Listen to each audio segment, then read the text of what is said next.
அப்படிலாம் கையை நீட்டெல்லாம் பேசாதீங்க. உட்காருங்க. உட்காருப்பா. உட்காருங்க. அவங்களாம் உட்கார சொல்லுங்க. ஆமாம் உட்காருங்க. நான் யாரை பற்றியும் பேசலையே. தப்பு.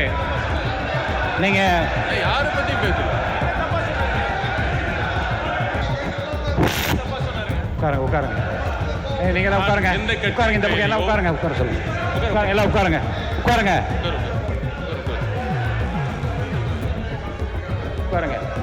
காய்கறி வாங்குவதை போல ஒவ்வொரு ஓட்டையும் விலை கொடுத்து வாங்கக்கூடிய கலாச்சாரத்தை ஒழித்தது எங்களோட தலைவர். இதை உறுதியாக சொல்லுகிறோம். நெஞ்ச நிமிர்த்தி நேர்மையாக சொல்லுகிறோம். ஏன்னா நான் யாரையும் குறிப்பிடல. நான் யாரையுமே குறிப்பிடல. தொடர்ந்து பேசுங்க. உட்காருங்க. நான் யாருடைய பெயரையும் குறிப்பிடல. இது 108 அல்ல, 6 கோடி மக்களுடைய கனவு. ஒரு ஏழையும் ஒரு சாமானியனும் சட்டமன்ற உறுப்பினராக வேண்டிய ஒரு கனவு இது.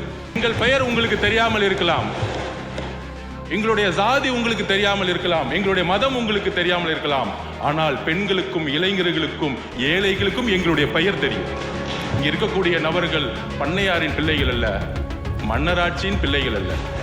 நீங்கள் உருவாக்கிய 10 வருஷ கூட்டணி 10 நாளில் எங்களுடைய தலைவரை நோக்கி ஒரு ஜனநாயகத்தை உருவாக்கியது.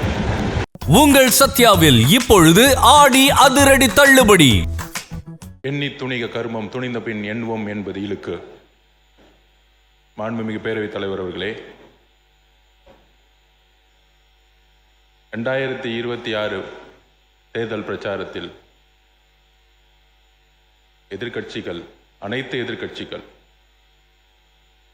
1 அல்ல 2 அல்ல, கிட்டத்தட்ட ஒரு 41 கட்சிகள் எதிர்த்து நின்று தமிழகத்தில் முதல் முறையாக 2016 அம்மா அவர்கள் தனித்து நின்றார்கள். ஆளும் கட்சி, மிகப்பெரிய பலம், முதலமைச்சராக இருந்த செல்வாக்கு. ஆனால் எங்களுடைய அண்ணன், எங்களுடைய தலைவர், மாண்புமிகு முதலமைச்சர் திரு சி. ஜோசப் விஜய் அவர்கள் தனியாக பிரச்சாரத்தை மக்கள் துணையுடன், பெண்கள் துணையுடன், இளைஞர்கள் துணையுடன் 41 கட்சிகளை எதிர்த்து நின்று அண்ணா கூறினார், 1967 தேர்தல் பிரச்சாரத்தில் அண்ணா கூறினார்,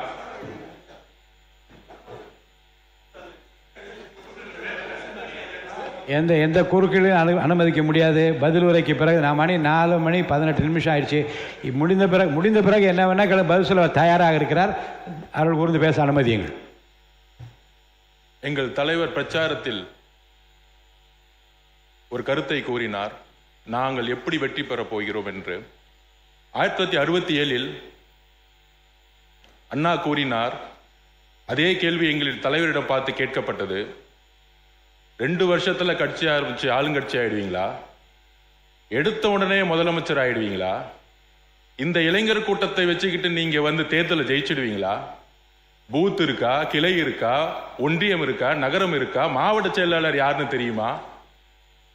இந்த கேள்விகள் கேட்கப்பட்டது. அண்ணா கூறினார் தன்னுடைய தேர்தல் பிரச்சாரத்தில், அண்ணாவுடைய தேர்தல் பிரச்சார வரலாற்றை இன்றைய அரசியல்வாதிகள் சரியாக இன்னும் படிக்கவில்லை. அண்ணா கட்சி ஆரம்பிக்கும் பொழுது இருந்த கூட்டம் ஜென்சி கூட்டம்.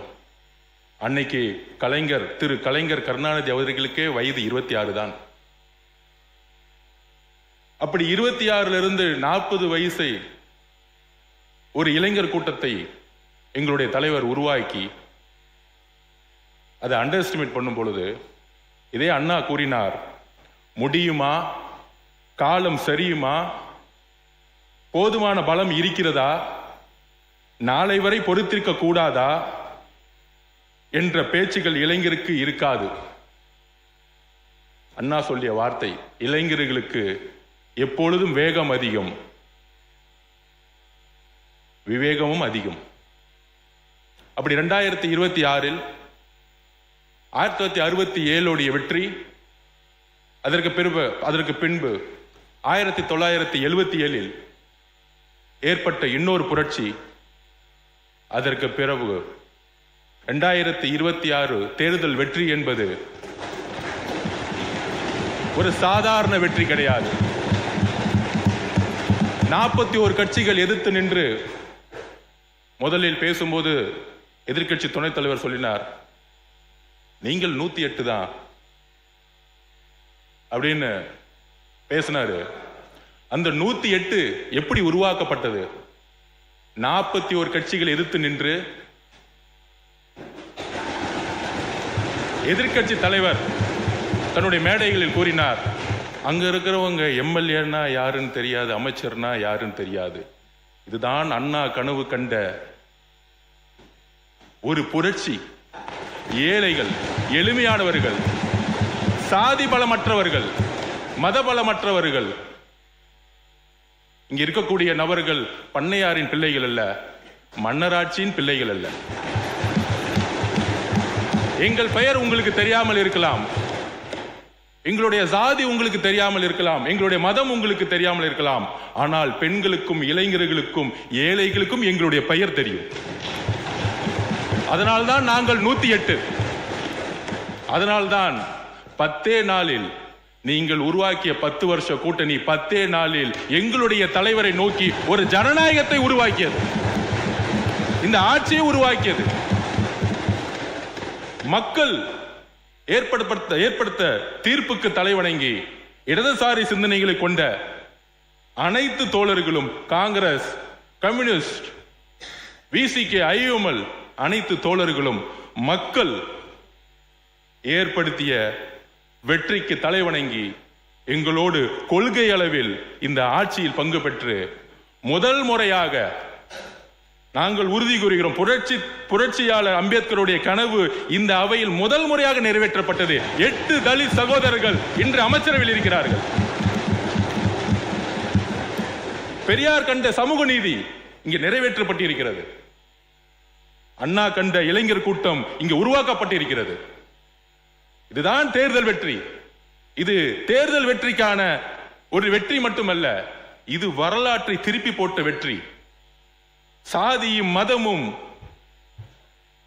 எம்எல்ஏ ஆகணும், மினிஸ்டர் ஆகணும்னா அதுக்கு ஒரு பின்புலம் இருக்கணும்னு ஒரு சாமானியன் நினைச்சு பார்க்க முடியாத ஒரு சட்டமன்றத்தில் அண்ணாவுக்கு அப்புறம், எம்ஜிஆருக்கு அப்புறம் இன்று ஏழைகளும், எளிமையானவர்களும், இளைஞர்களும், பெண்களும் இந்த சட்டமன்றத்தில் இங்கு அமர்த்தப்பட்டிருக்கிறார்களே, பெண்கள் துணையுடன், இளைஞர் துணை, எங்களுடைய தலைவருடைய நம்பிக்கையும் அன்பும் பெண்கள் உருவாக்கியோட வெற்றி தான் இந்த வெற்றி.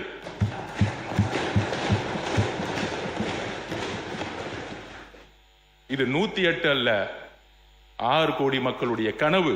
ஒரு ஏழையும் ஒரு சாமானியனும் சட்டமன்ற உறுப்பினராக வேண்டிய ஒரு கனவு இது. இந்த கனவு இங்கு வரலாறாக மாறி இருக்கிறது.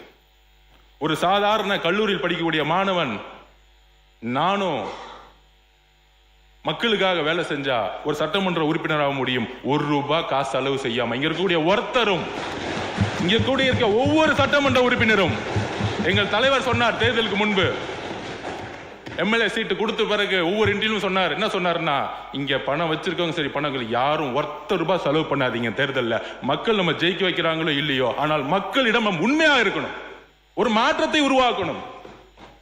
காய்கறி வாங்குவதை போல ஒவ்வொரு ஓட்டையும் விலை கொடுத்து வாங்கக்கூடிய கலாச்சாரத்தை ஒழித்தது எங்களுடைய தலைவர். இதை உறுதியாக சொல்லுகிறோம், நெஞ்ச நிமிர்த்தி நேர்மையாக சொல்லுகிறோம். ஏன்னா நான் யாரையும் குறிப்பிடல, நான் யாரையுமே குறிப்பிடல. தொடர்ந்து பேசுங்க. உட்காருங்க. நான் யாருடைய பெயரையும் குறிப்பிடல. ஓட்டுக்கு வருவாருங்க, ஒரு முன்னுரையை சொன்ன பிறகு வரட்டுங்க. இருங்க, ஜனநாயகம் இங்க இருக்கிறது. சொல்லுங்க. ஓட்டுக்கு பணம் கொடுக்கக்கூடிய கலாச்சாரத்தை தூக்கி எறிந்தது வரலாற்றில் முதல் முறையாக தமிழக வெற்றி கழகம், எங்களுடைய தலைவர். அதை உறுதியாக நாங்கள் பதிவு செய்கிறோம். என்னுடைய முன்னுரையில் என்ன பேசணும் பேசலாம், எங்களுக்கும் அவை தெரியும்.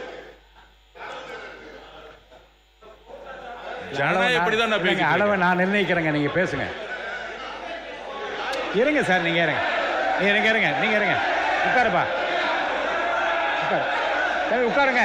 அவங்கள உட்கார சொல்லுங்க. நம்மளால உட்காருங்க. நான் யாரை பத்தியும் பேசலையே. தப்பு. நீங்க யாரை பத்தியும் பேசல.